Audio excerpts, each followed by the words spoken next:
கும்மனாஞ்சாவடி, சென்னை, திருவள்ளூர் மாவட்டம். எங்களுக்கு நியாயம் வேணும், பணம் வேணும். முக்கியமாக என்ன பிரச்சனை?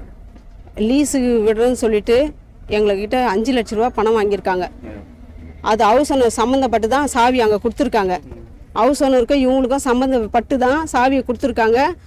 எங்களுக்கு 1 வருஷம் அப்புறம் தான் ஹவுஸ் ஓனர் யாருன்னு தெரியுது. அந்த வீட்டில் யார் கொடுத்துன்னு இருக்காங்கன்னு சொல்லிட்டு ஹவுஸ் ஓனருக்கே தெரியுது. போன வாரம் தான் எங்களுக்கு நாங்கள் 1.5 வருஷம் ஆகுது. 1.5 வருஷத்தில் அவரை பார்க்கவே கிடையாது. அவரும் நாங்கள் பார்த்ததே கிடையாது. போன வாரத்தில் தான் எங்கள் வீடு வேணும், காலி பண்ணுங்க, 3 மாதம் வாடகை வரல அப்படின்னு சொல்கிறாரு. நாங்கள் மொத்தமாக நகையை வச்சு கடனை வாங்கி 5 லட்சத்தையும் அந்த ஃப்ராடு கிட்ட கொடுத்துட்டோம். அறிவுடை நம்பின்ற ஆளுகிட்ட ஆஃபீஸ் வச்சு நடத்தினான். இப்போ காலி பண்ணுன்னு சொல்கிறாங்க. நாங்கள் எங்கே போவோம்? போலீஸ் ஸ்டேஷனில் கம்ப்ளைண்ட் கொடுத்து அவனை ரிமாண்ட் பண்ணி வச்சிருக்கிறாங்க. மொத்தம் 81 பேர் இப்போ வந்திருக்கோம். ஆனால் இன்னும் நிறைய பேர் இருக்காங்க. இது 3வது தடவை அவன் செய்கிறான். இது 4வது தடவை அவன் செய்கிறான். ஃபர்ஸ்ட் தடவை அருண் என்ற கம்பெனியில் பேரில் நடத்தியிருக்கான்.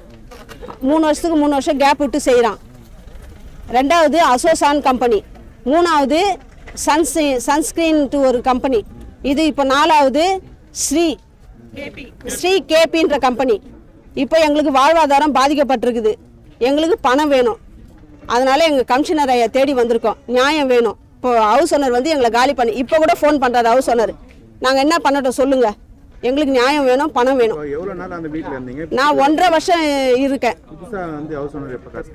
புதுசாக போன வாரம் தான் எங்ககிட்ட வீடு காலி பண்ணுங்க, எங்களுக்கு 3 மாதம் வாடகை தரலாமா, எனக்கு வீடு வேணும், இது எங்கள் வீடு அப்படின்னு சொல்கிறாரு. சார், நான் உங்களை பார்த்தது இல்லை, நீங்கள் யாருன்னு எனக்கு தெரியாது. இப்போ திடீர்னு வந்தால் நாங்கள் என்ன சார் பண்ணுவோம்? நாங்கள் அவர்கிட்ட நீங்கள் ஏமாந்ததுக்கு நான் என்னமா பண்ண முடியும்? எனக்கு வீடு வேணும், காலி பண்ணுறாரு. இப்போ நீங்கள் பேட்டி எடுக்கிறீங்க, இப்போ எனக்கு ஃபோன் வருது. அவர் தான் ஃபோன் பண்ணுறாரு, ரமேஷ்ன்றது.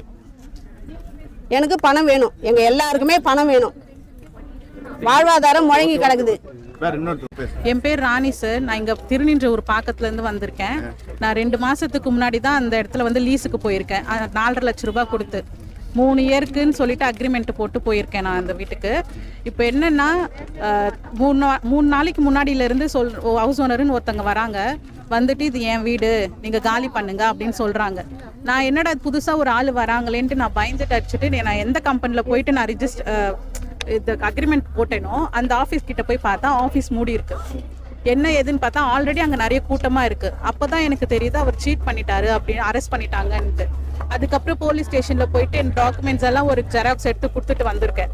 அதுக்கப்புறம் சிஎம் செல்லாண்ட போயிட்டு ஒரு மனு எழுதி கொடுத்துட்டு வந்திருக்கோம். கடைசியாக இப்போ நான் இங்கே வந்திருக்கேன்.